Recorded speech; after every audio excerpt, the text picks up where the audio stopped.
Hello बच्चों, मैं प्रिया आप सभी के लिए लेकर आई हूँ क्लास 10 का एनसीईआरटी मैथ का सॉल्यूशन। तो चलिए हम आज अपने क्लास नंबर 4 का करेंगे शुरुआत। और वे सारे बच्चे जो हिंदी माध्यम के हैं और जिनको मैथ बिल्कुल भी नहीं आता है उनको भी अच्छे से समझ में आएगा। और प्लीज़ क्लास देखने के बाद कमेंट ज़रूर कीजिएगा आपको ये क्लास कैसा लगा। तो चलिए आज का क्लास हम शुरुआत करेंगे एक कोड द्वारा, जो कि मैं यहाँ पे लिखी हूँ। खुद पर विश्वास रखो यही पहचान बनेगी। खुद पर विश्वास रखो यही पहचान बनेगी। आज की पढ़ाई ही कल की आसमान बनेगी। ठीक है, तो अपने आप पे विश्वास रखना बहुत ज़्यादा ज़रूरी है, तभी हम सक्सेस हो पाएंगे। तो चलिए करते हैं शुरुआत आज क्वेश्चन नंबर 3 से। देखिए क्या है हमारा क्वेश्चन नंबर 3। क्वेश्चन नंबर 3 है अभाज्य गुणनखंड विधि द्वारा निम्नलिखित पूर्णांकों के एचसीएफ और एलसीएम ज्ञात कीजिए। इसका हमने 1 नंबर बना लिया था, 2 नंबर बनाना है। देखिए क्वेश्चन नंबर है 3 का 2 नंबर। इसमें क्या है 17 और 23 और 29 का हमें निकालना है एचसीएफ एंड एलसीएम। एचसीएफ और एलसीएम निकालना है हमें। ठीक है, वो भी अभाज्य गुणनखंड विधि से निकालना है। ठीक है, तो देखिए 17 का जो 17 है इसका अभाज्य गुणनखंड क्या होगा 1 और 17 ही मात्र होगा, कुछ और नहीं होगा। 23 है इसका भी 2 ही हो पाएगा, 1 और 23।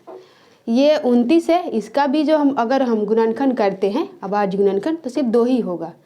तो क्या होगा सब में एक एक कॉमन है। देखिए 17 में इसको हम ऐसे लिख सकते हैं 1 × 17। 23 है इसको 23 है, ये 1 × 23।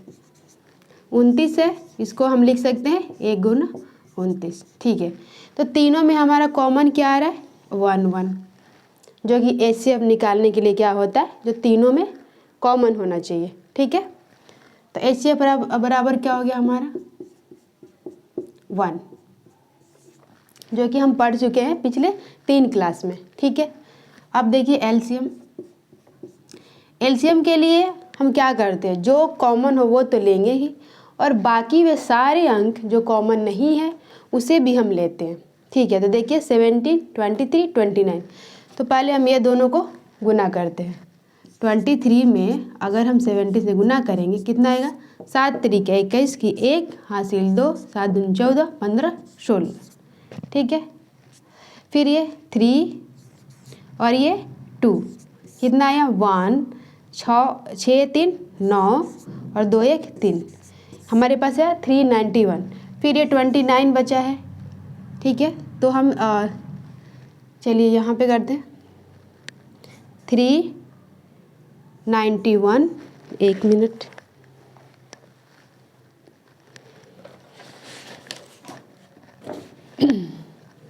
यहीं पे करते हैं।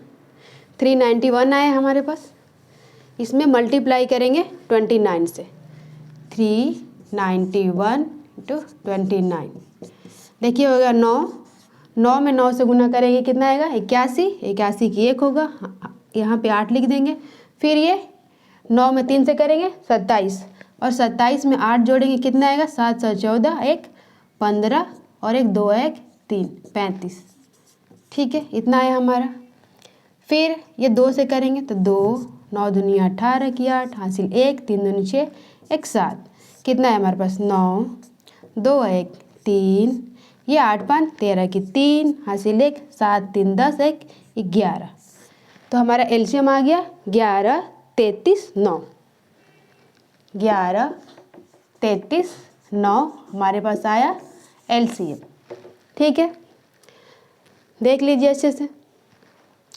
तो एक और है इसी क्वेश्चन नंबर 3 में हमारे पास एक और है, उसको भी हम सॉल्व करते हैं। चलिए इसे मिटाती हूँ।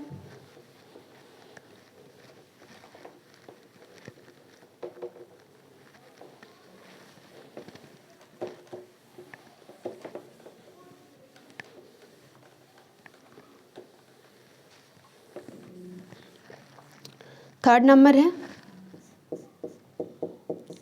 क्वेश्चन नंबर थर्ड का, ये भी थर्ड है, 8, 9 और 25, इसका भी हमें HCF और LCM दोनों निकालना है। ये भी 3 संख्या इसमें दिया हुआ है, इसमें फॉर्मूला नहीं लगेगा कोई भी फॉर्मूला, इसलिए हम इसको भी गुणनखंड विधि से निकालना है, क्वेश्चन में भी दिया हुआ है। ठीक है, देखिए तो 8 का हम क्या करेंगे, 2 × 2 × 2, इसको हम 2 के पावर 3 लिख सकते हैं। ठीक है, ये 9 है, ये 9 को 3 × 3 बराबर 3 का स्क्वायर लिख सकते हैं। 25 है, इसको हम लिख सकते हैं 5 × 5 बराबर 5 का पावर 2। ठीक है, अब देखिए HCF के लिए हमें क्या चाहिए, तीनों में कॉमन चाहिए, ये तीनों ही किसी में कॉमन नहीं है, तीनों अलग अलग है, तो हमारा HCF 1 हो जाएगा, क्योंकि 1 तो है ही सारे में, तो HCF हमारा होगा 1। अब देखिए LCM में वो सारे लेंगे, ठीक है, जो कॉमन है वो भी, नहीं है वो भी, बट इसमें कॉमन तो एक ही है, सिर्फ एक लिखने का कोई फ़ायदा ही नहीं होगा। ठीक है, तो देखिए हम इसको सेम लिखते हैं, 2 के पावर 3 × 3 के पावर 2 × 5 के पावर 2, यानी 8 × 9 × 25। ये दोनों का गुना करेंगे, 8 से 9 से 72 आएगा, 8 9 72, ये 25 से मल्टीप्लाई कर दीजिए, यहाँ से गुना करेंगे, देखिए 5 दूनी 10 की 0 हासिल 1, 5 7 35 और 1 36 हो गया। ये हो गया हमारा 2 2 4 और ये 7 दूनी 14, कितना आ गया हमारे पास 0, 6 4 10 की 0 हासिल 1, 4 3 7 और 1 8 1 1800, तो हमारे पास LCM आ गया 1800। ठीक है,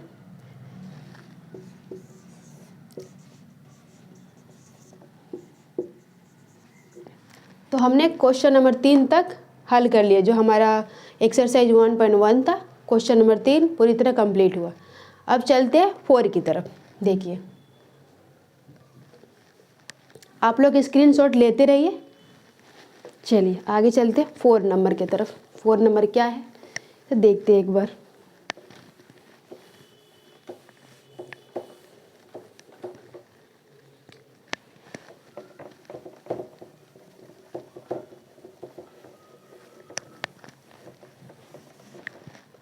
हमारा 4 नंबर क्वेश्चन है HCF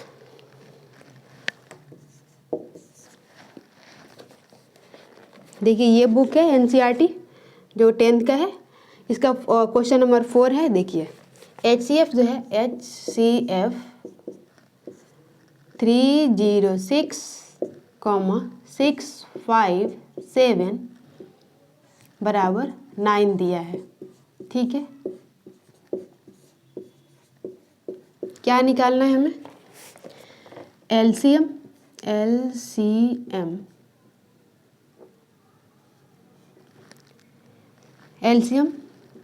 306 और 657 ज्ञात कीजिए।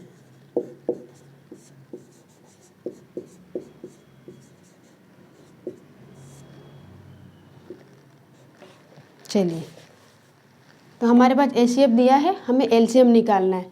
हमने कल ही एक फार्मूला पढ़ा था HCF इंटू LCM बराबर A इंटू B।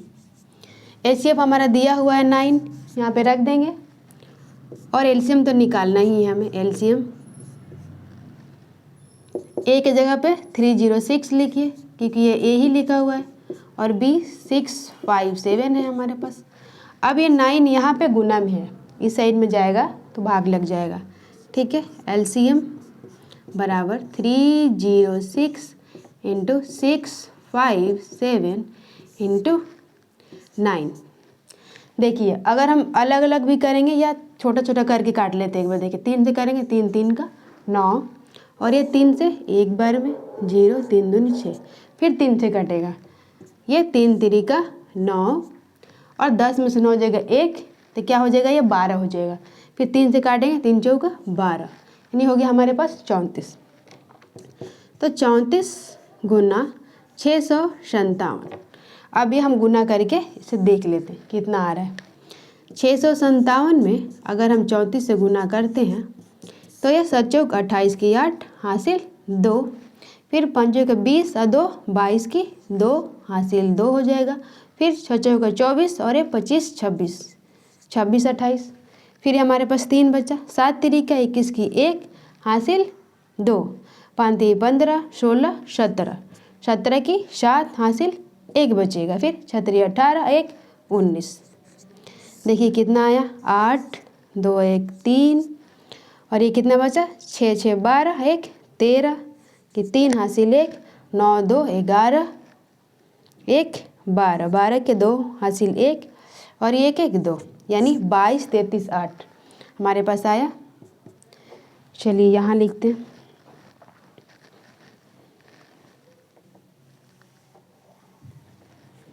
हमारे पास आंसर आया 22 33 8।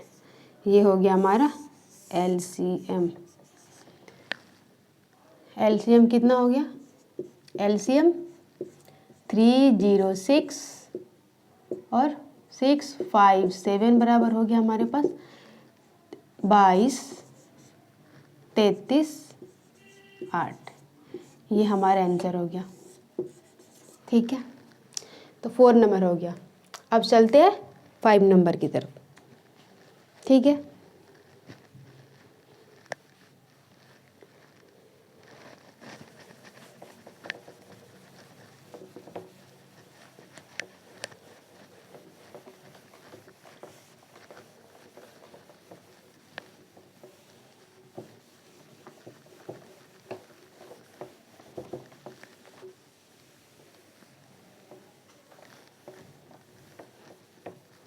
चलिए इसे भी मिटा देती हूँ।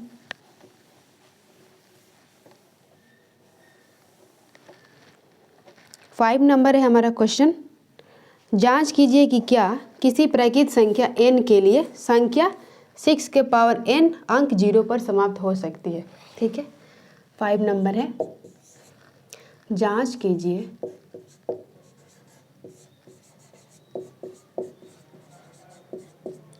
कि किसी प्राकृत संख्या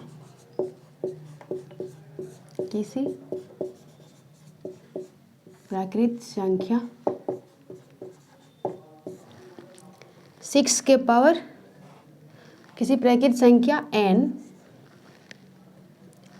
के लिए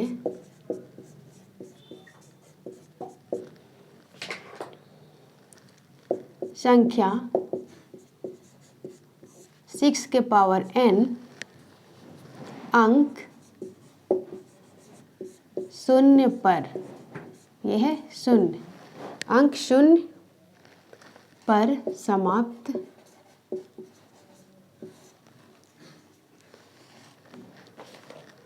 समाप्त हो सकती है।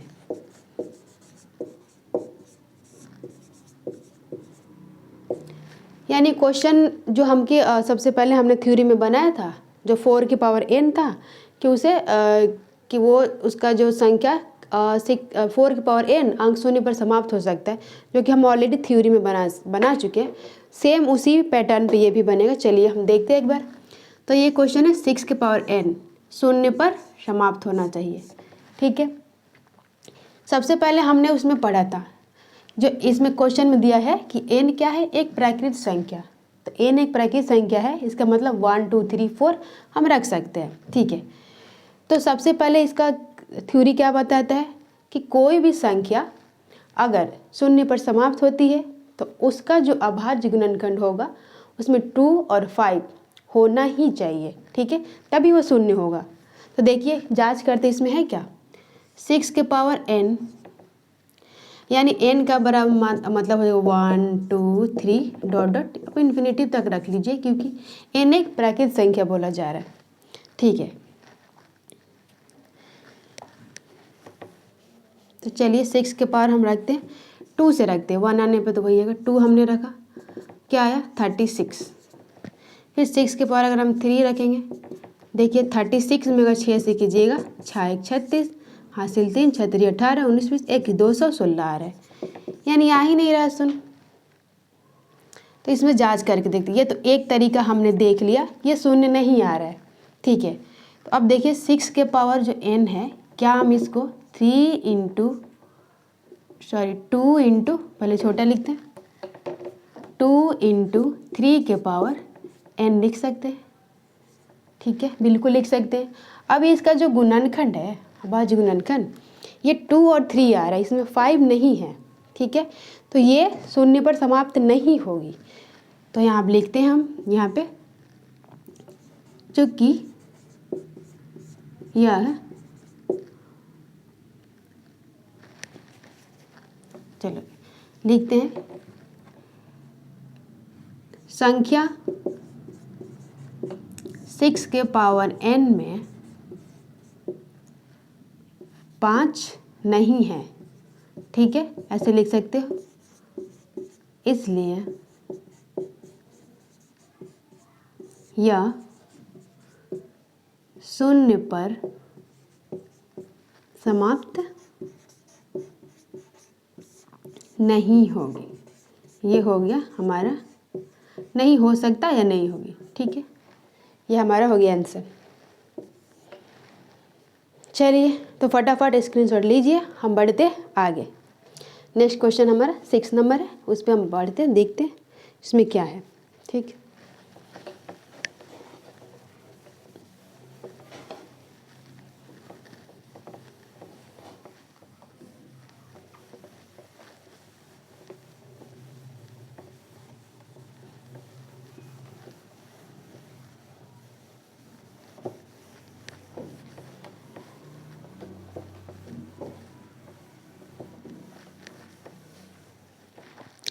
क्वेश्चन नंबर 6 है, व्याख्या कीजिए। 6 है, थोड़ा इंटरेस्टिंग क्वेश्चन है, देखिएगा ये। व्याख्या, थोड़ा ध्यान से व्याख्या कीजिए कि, क्या व्याख्या करना है, 7 गुना 11 गुना 13 प्लस 13 और एक और है 7 गुना 6 गुना 5 गुना 4 गुना 3 गुना 2 गुना 1 प्लस 5 जो है प्लस 5 भाज्य संख्याएं क्यों हैं? भाज्य संख्याएं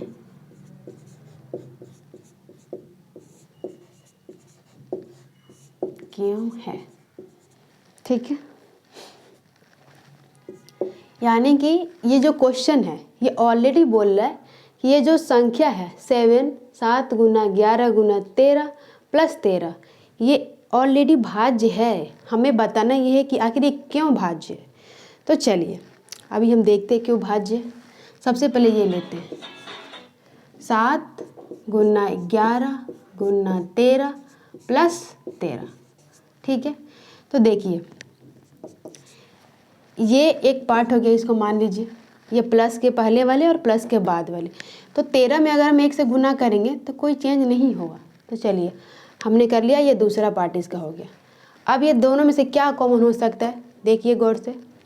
तो हम 13 को ये दोनों में से ले सकते हैं कॉमन। तो हमने ले लिया 13, ठीक है। क्या बचा इधर, अगर हमने 13 लिया क्या बचा, इधर बचा 7 गुना 11, इधर बचा प्लस और इधर बचा 1, ठीक है। अब हो गया हमारे पास 13 गुना, ये गुना करेंगे तो ये क्या हो जाएगा, 11 में 7 से 77 और एक 1 जोड़ देंगे तो 78 हो गया हमारे पास। यानी कि हमारे पास बचा 13 गुना 78। अब देखिए ये पूछ रहा है कि भाज्य संख्या क्यों है, बताना है। तो सबसे पहले हम याद करेंगे कि भाज्य संख्या का परिभाषा क्या होता है। तो भाज्य संख्या का परिभाषा देख लेते हैं। भाज्य संख्या का मतलब है जिसका जो अभाज्य गुणनखंड है भाज्य संख्या का, कोई भी संख्या का जो भाज्य है, तो उसका जो फैक्टर यानी कि जो अभाज्य गुणनखंड 2 से ज़्यादा होना चाहिए। तो देखिए ये लागू हो रहा है कि नहीं, यहाँ पे हम देखते हैं। यहाँ पे 2 दिया हुआ है, मान लीजिए हम गुना नहीं करेंगे इसको, नहीं तो लेंदी हो जाएगा। तो मान लीजिए कोई भी संख्या है, उसमें हम 1 से तो पहला कर ही सकते हैं गुना, कोई फ़र्क नहीं पड़ेगा। तो 1 हो गया पहला इसका गुणनखंड। दूसरा देखिए, मान लीजिए कि 13 गुना 18, 13 गुना 78 हमने गुना करके कर दिया, लिख दिया, सॉरी, ठीक है। तो अगर हम इसको 13 से डिवाइड करते हैं तो ये तो कट जाएगा ना, ये पूरा जो संख्या बनेगा। हम नहीं कर रहे हैं क्योंकि उसकी ज़रूरत नहीं है, इससे हमारा टाइम भी बचेगा, इसलिए हमें करने की ज़्यादा ज़रूरत नहीं है यहाँ पे। तो देखिए ये 13 से 13 कट गया, तो क्या बचा 78, यानी कि ये डिवाइड हो रहा है। भाज्य संख्या का क्या मतलब कि जो उसका गुणनखंड है, अभाज्य गुणनखंड, उस संख्या को पूरी तरह डिवाइड करता हो। तो 13 तो कर रहा है, यानी कि 13 भी उसका इसका हो गया एक अभाज्य गुणनखंड। तो हमारे पास 2 मिल गया, और भाज्य के लिए क्या होना चाहिए, 3 होनी चाहिए। तीसरा देखिए, मान लीजिए कि हम 13 गुना 78 हमने करके एक संख्या बनाया, जो भी है गुना करने के बाद पता चलेगा। इसको हम अगर 78 से डिवाइड करें, भाग दे, तो कट जाएगा। तो यानी कि इसका 78 भी एक इसका गुणनखंड है। तो देखिए हमारे पास 3 आ गए अभाज्य गुणनखंड। ये जो संख्या बनेगा, जो भी ये भाज्य संख्या है, इसका जो बनेगा 3 तो आ गया हमारे पास गुणनखंड। तो यानी कि ये भाज्य है, हमने व्याख्या कर दिया, लिख देंगे ये भाज्य है। क्यों है, क्योंकि इसके 2 से ज़्यादा गुणनखंड है, ठीक है। तो चलिए अब ये सेकंड वाले को जांच करते हैं, हम इस वाले को देखते हैं। फटाफट आप स्क्रीनशॉट लेते जाइए।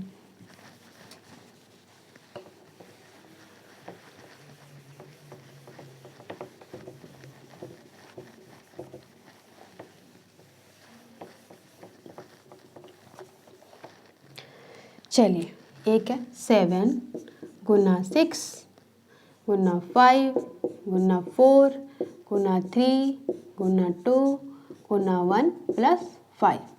अब इसे हम जांच करते हैं कि ये भाज्य क्यों है, ठीक है। तो देखिए ये मान लीजिए कि इसका एक भाग हो गया यहाँ से यहाँ तक, और एक ये हो गया। प्लस के बाद अगर हम इस 5 में 1 से गुना कर दें तो कोई चेंज नहीं होगा, तो हम कर सकते हैं। ये इसका दूसरा हो गया। अब देखिए इस दोनों में से हम क्या कॉमन ले सकते हैं, तो सिर्फ 5 बच रहा है जिसे हम कॉमन ले सकते हैं, ठीक है। तो हमने 5 ले लिया। अब क्या बचा इसमें, 7 बचा, 6 बचा, 5 तो हमने ले लिया है, 4 बचा, 3 बचा, 2 बचा, यहाँ 1 लिखेंगे तो भी चलेगा और नहीं लिखेंगे तो भी। यहाँ 5 हमने ले लिया, सिर्फ 1 बचा है हमारे पास। अब देखिए ये हो गया हमारे पास 5, ठीक है।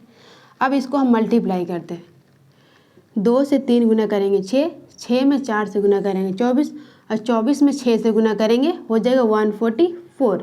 फिर 144 में हम 7 से गुना करते हैं तो कितना आता है, देखिए 7 चौक 28 की 8, हासिल 2, 7 चौक 28, 29 30, 30 की 0, हासिल 3, फिर बचा 7 और 3 10, यानी 1008 आया हमारे पास, ठीक है। गुना करके कितना आया इस साइड, 1008 आ गया, 1008 और प्लस 1 जो कि प्लस चिन्ह के इस साइड में है, ठीक है।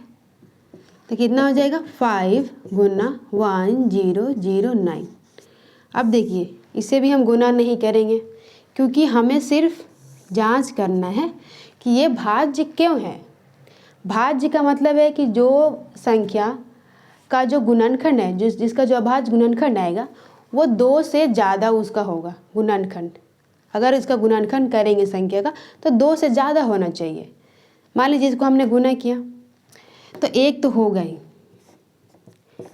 आगे फिर इसको वही लॉजिक लगाते हैं जिसमें फर्स्ट वाले में हमने लगाया था। मान लीजिए 5 है, 1009 है, अगर इसे हम 5 से अगर भाग देते हैं तो 5 तो कट जाएगा, यानी पूरी तरह कट रहा है, तो यानी कि एक 5 इसका हो गया गुणनखंड। फिर मान लीजिए कि 5 × 009 को हमने गुना करके एक संख्या बनाया, अब फिर इसको हम अगर 1009 से अगर भाग देते हैं तो पूरी तरह कट जाएगा, यानी कि 1009 भी इसका एक गुणनखंड है। तो देखिए हमारे पास 3 आ गए, यानी 2 से ज़्यादा गुणनखंड हमारे पास आ गए। इससे क्या प्रूफ होता है कि ये भाज्य है, यही इसका व्याख्या है। लिख देना है कि यहाँ 2 से ज़्यादा गुणनखंड है, इसीलिए ये भाज्य है। ठीक है, तो ये हमारा 6 नंबर क्वेश्चन कंप्लीट हुआ। चलिए अब हम चलते हैं क्वेश्चन नंबर 7 की ओर, जो कि इस चैप्टर का हमारा लास्ट क्वेश्चन होगा। तो पढ़ते रहिए, मेहनत करते रहिए, ताकि जो 2026 में इस बार का जो बोर्ड हो उसमें आप ज़रूर टॉप कीजिए। ठीक है,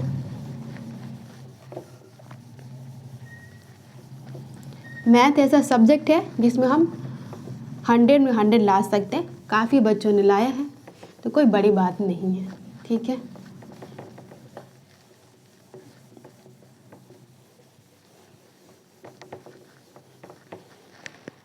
चलिए क्वेश्चन नंबर 7 जो है काफ़ी बड़ा है, इस पर लिखना थोड़ा पॉसिबल नहीं है। आप अपने बुक से देख लीजिएगा। क्वेश्चन नंबर 7 मैं पढ़ देती हूँ। ठीक है, किसी खेल के मैदान के चारों ओर एक वृत्ताकार पथ है। मान लीजिए ये खेल का मैदान है। ठीक है, इसके चारों ओर क्या है, एक वृत्ताकार पथ है। ये एक वृत्ताकार पथ है हमारा, इसके चारों ओर। ठीक है, आगे देखिए, इस मैदान का एक चक्कर लगाने में सोनिया को 18 मिनट लगते हैं। यानी कि ये जो वृत्ताकार पथ है उस पर चक्कर लगाने में मैडम सोनिया है, सोनिया, इनको लगता है 18 मिनट। ठीक है, 18 मिनट लगते हैं इनको। चलिए यहाँ हिंदी में लिख देती हूँ, नाम सोनिया, इनको लगते हैं 18 मिनट। ठीक है, आगे देखिए, जबकि इसी मैदान का एक चक्कर लगाने में रवि को 12 मिनट लगते हैं। इसी मैदान को एक चक्कर लगाने में जो रवि हैं इनको लगते हैं 12 मिनट। रवि को लगते हैं 12 मिनट। चलिए ये भी हिंदी में लिख देती हूँ।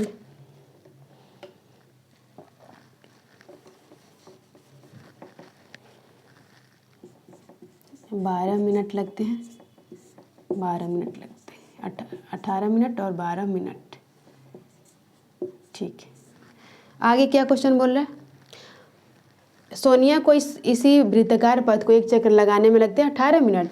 जो रवि जी हैं इनको लगता है 12 मिनट इसी वृत्ताकार पथ को एक चक्कर लगाने में। ठीक है, तो आगे बोल रहा है कि मान लीजिए वे दोनों एक ही स्थान और एक ही समय पर चलना प्रारंभ करके एक ही दिशा में चलते हैं, कितने समय बाद वे पुनः प्रारंभिक स्थान पर मिलेंगे।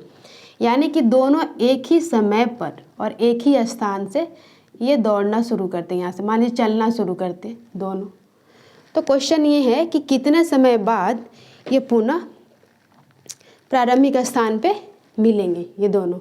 तो ऐसा जब भी क्वेश्चन है जिसमें एक का समय ज़्यादा दिया हो और एक का कम दिया हो, ठीक है, तो हम इसको एलसीएम निकालेंगे। ये एलसीएम का वर्ड सॉल्यूशन क्वेश्चन है। ठीक है, देखिए निकालते हैं दोनों का एलसीएम। ये 18 है, 18 का अगर हम निकालते हैं तो 9 से जाएगा, 9 दूनी 18, फिर 3 से, 3 तेरी का 9, यानी कि 18 बराबर कितना आ गया हमारे पास, 2 गुना 3 के पावर 2, ये है 12। करते हैं हम, 2 से जाएगा 6 दूनी 12, ये 3 दूनी 6, यानी कि 12 बराबर आ गया हमारा 2 के पावर 2 गुना 3। देखिए दोनों में कॉमन क्या है, एलसीएम निकाल ले हम, तो हमें एलसीएम में कॉमन नहीं लेना होता है, लेंगे लेकिन जो बड़ा होगा, कॉमन जो भी लेंगे तो बड़ा होना चाहिए जिसका पावर। ये 2 के पावर 2, ये बड़ा है, इसमें भी 2 है बट ये बड़ा वाला लेंगे।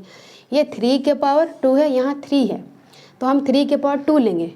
और वैसा भी एलसीएम में लेते हैं जो दोनों में कॉमन ना हो, बट ये दोनों एक दूसरे में कॉमन है तो हम बड़ा पावर वाला लेंगे।